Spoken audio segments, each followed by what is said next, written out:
আছে, এমন অনেক মহান মনীষী এই পৃথিবীতে ছিল, আছে এবং থাকবে, কথা ঠিক কিনা? কিন্তু সে এর বিনিময়ে জান্নাত পাবে না কেন? কারণ একটাই, তার ঈমান নাই। ঈমান হলো দলিল, ঈমান হলো কাগজ। ঈমান কি? দলিল বা কাগজ। যখন ঈমান গ্রহণ করে মানুষ, তখন তার আমলগুলো ওই কাগজে, ওই দলিলে লেখা হয়। এবং এর জন্য আল্লাহ তাআলা দুজন ফেরেশতা নিয়োজিত করেছেন, কিরামান কাতিবিন ইয়ালামুনা মা তাফআলুন। এজন্য ঈমান হলো মানুষের মূল ভিত্তি, ফাউন্ডেশন। ফাউন্ডেশন যদি মজবুত হয়, তাহলে তার দ্বারা অনেক কিছু করা সম্ভব হয়।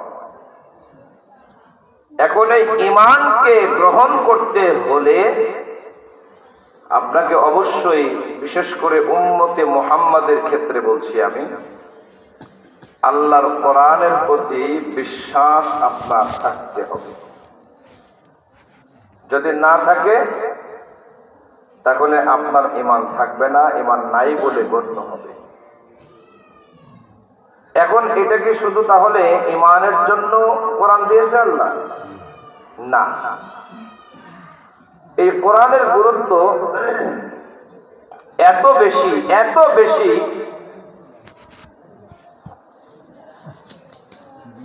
যেটা আমি যে আয়াতে কারিমা তেলাওয়াত করেছি, এই আয়াতে কারিমার অর্থের দিকে তাকালে আমরা অনুধাবন করতে পারবো, বুঝতে পারবো কতটা গুরুত্ব কোরআনের। আল্লাহ বলছে, যালিকাল কিতাবু লা রাইবা ফি, এটা হলো এমন একটা কিতাব যার মধ্যে কোন রকম কোন সন্দেহ, সংশয়, ভুল, ভ্রান্তি কিছুই নাই। সুবহানাল্লাহ। আল্লাহ কোরআনের শুরুতে কোরআনের ব্যাপারে কথা বলছে, একেবারে প্রথম সূরা এটা। আপনারা হয়তো বলবেন যে হুজুর আপনি ভুল বলেছেন, এটা দ্বিতীয় সূরা, তাই না? কিন্তু তাফসীরে মুফাসসিরিনে কেরাম বলছেন এটা হলো 1 নম্বর সূরা, কোরআনের শুরু এখান থেকে। তাহলে তার আগে সূরাতুল ফাতিহা, এটা হলো বারকাতান। যেমন কোরআনে কারীম পড়তে গেলে আউযু বিল্লাহ, বিসমিল্লাহ পড়ি না আমরা? তা আউযু বিল্লাহ, বিসমিল্লাহ এটা কি, এটা পড়লে কি কোরআন পড়া হয়? না। তো ঠিক কোরআন পড়তে গেলে সূরা ফাতিহা পড়তে হবে। এটা হলো ফাতিহাতুল কিতাব। এই কিতাবটা খুলতে গেলে, তেলাওয়াত করতে গেলে আপনাকে সূরা ফাতিহা পড়তে হবে। সূরা ফাতিহার আবার অনেক গুণাগুণ রয়েছে, যেটা বলে শেষ করা যাবে না। তো যাই হোক, মুফাসসিরিনে কেরাম বলছেন কোরআনের 1 নম্বর সূরা হলো সূরাতুল বাকারা, আর শেষ সূরার নাম হলো সূরাতুন নাস। এখানে একটা চিন্তার বিষয় আছে, আপনারা ভালো করে খেয়াল করবেন। আচ্ছা, কোরআন নাজিল হয়েছে কাদের উপরে? কথা বলেন। মানুষের উপরে। কাদের উপরে? মানুষের উপরে। কোরআন নাজিল করেছেন আল্লাহ মানুষের উপরে। আর কোরআনের সাবজেক্ট হলো মানুষ। কোরআনের বিষয়বস্তু কি?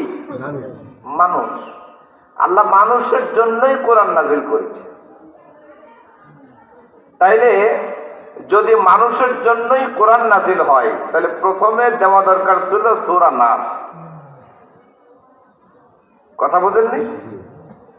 কিন্তু আল্লাহ তাআলা এটা সূরা নাস সবার শেষে দিলেন, আর সূরা বাকারা, নাস মানে মানুষ, আর বাকারা মানে হলো, বাকারাতুন মানে হলো গাভী, গাই গরু।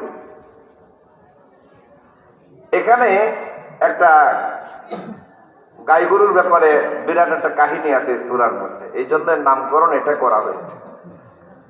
তা আমরা যদি মনে করি যে গরু তো একটা পশু, ডোমেস্টিক অ্যানিম্যাল, গৃহপালিত পশু, কথা ঠিক কিনা? বিরক্ত হচ্ছেন আপনারা? আমি কিন্তু ভূমিকায় আছি, ওয়াজে যাইনি। তো একটা পশু নিয়ে বা জানোয়ার মার্কা একটা সূরা, জানোয়ারের গল্প, কিচ্ছা, কাহিনী বা নামকরণটা একটা জানোয়ার মানে একটা পশুর নামকরণ দিয়ে কোরআন শুরু হয়েছে, এটা কেমন না?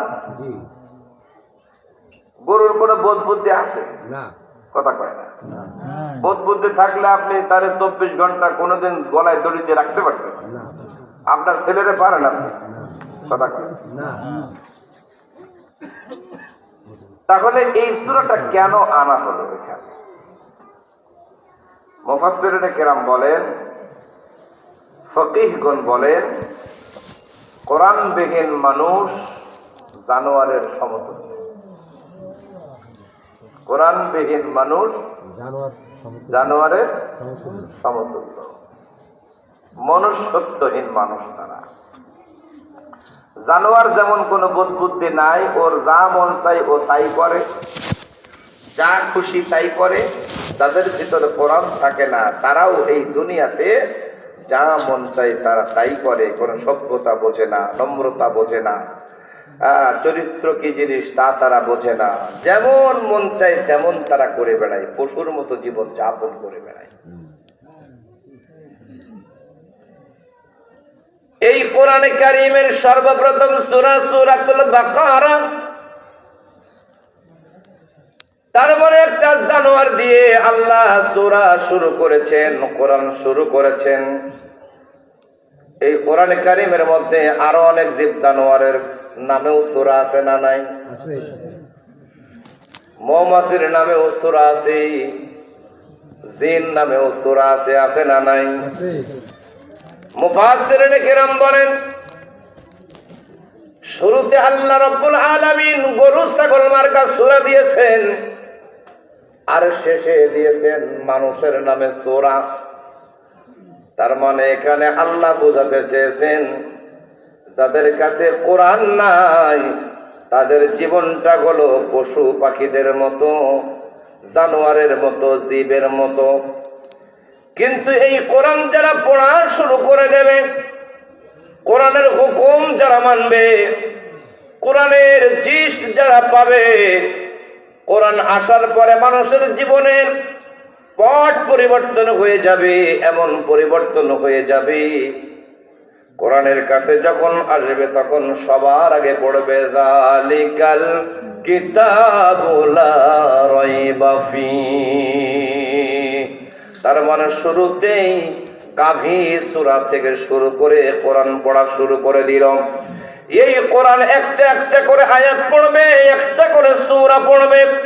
এই গোটা কোরআন যদি কোনো মানুষ পশুর মতো জীবন নিয়েও এই কোরআন পড়তে পারে, বুঝতে পারে, আল্লাহ রাব্বুল আলামিন তার জীবনের শুরুটা ছিল পশুর মতো, জানোয়ারের মতো, কিন্তু কোরআন পুরোপুরি পড়ার কারণে আমার আল্লাহ তার জীবনটারে শেষ করে দেবে মানুষের মতো। প্রথমে ছিল গরু, শেষে হলো মানুষ। একটা মানুষের বিশৃঙ্খল জীবন, এই জীবনের মধ্যে যদি আল্লাহর কোরআন ঢোকায় দেওয়া যায় তাহলে তার জীবনটা আর কখনো বিশৃঙ্খল থাকে না। এতটাই সুশৃঙ্খল হয়, এতটাই সুশৃঙ্খল হয়, ওই মানুষটাকে আল্লাহর নবী দুনিয়ার ভিতরে তাকে জান্নাতের সার্টিফিকেট দেওয়ার ব্যবস্থা পর্যন্ত করে দিয়েছে।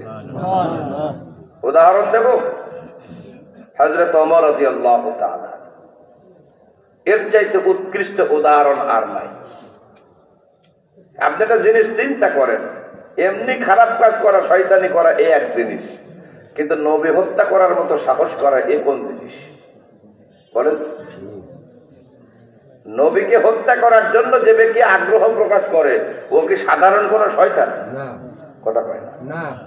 সাধারণ কোন বেয়াদব, স্পেশাল নাও। বেয়াদবির উপরে পিএইচডি না করলে ওকে নবীর মতো মহামানবকে হত্যা করার মতো আগ্রহ প্রকাশ করে? কিন্তু সেই ওমরের জীবন পরিবর্তন হলো কিসের মাধ্যমে? ধরে বলেন, এই কাহিনী আপনারা জানেন? শুধুমাত্র কোরআনের মাধ্যমে।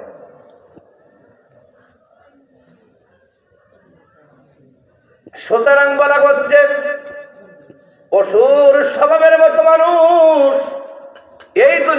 মধ্যে যারা থাকবে, আল্লাহর কোরআন পড়বে, আল্লাহর কোরআন বুঝবে, আল্লাহর কোরআন মানবে, আমার আল্লাহ রাব্বুল আলামিন শেষমেশ তাকে মানুষ হিসেবে কোরআন থেকে বের করবে। পিউরিফাইড যন্ত্র যেমন আমরা বিভিন্ন পানি ফিল্টারিং করার জন্য ফিল্টার কিনি, ঠিক কিনা বলেন? ময়লা আবর্জনা যুক্ত পানি যদি ফিল্টারিং করা হয়, ওই